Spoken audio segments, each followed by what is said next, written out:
In today's video, I'm going to teach you how to add signature field in Docusign 2026 updated 5 minutes. Let's get started by logging into your Docusign account. Once you're on the home screen, look for the Start button. This takes you into the sending flow where you can prepare your document for signatures. Click Upload, then choose the file from your device. Docusign supports common formats like PDF and Word, and it will process the file so you can place fields where you need them. Next, add the people who need to sign. Enter the recipient's name and email carefully. Accuracy matters because Docusign will email them directly. If you have more than one signer, add each person here.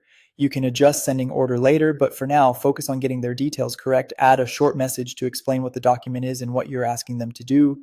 Clear instructions reduce back and forth and help signers complete the document faster. Click Sign to move into the tagging view. This is where you place the actual fields onto the document. On the left-hand panel, find the signature field.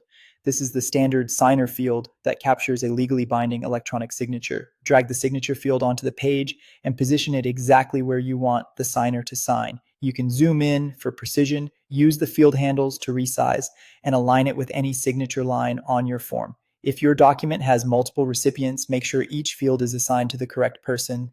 Use the recipient drop-down in the top left to select the signer first, then place or reassign the field. Docusign often color codes recipients, which helps you verify at a glance who is responsible for each field. Double-check placements page by page to avoid delays later. If you're also a signer on this document, you'll be prompted to adopt and sign. Choose your signature style, typed or drawn, and confirm. This step creates your electronic signature profile for use on this and future documents. It's quick, and you can always update it later if needed. When everything looks good, click Finish. You'll see a summary screen where you can confirm details. Finally, fill in the email as prompted and click Send.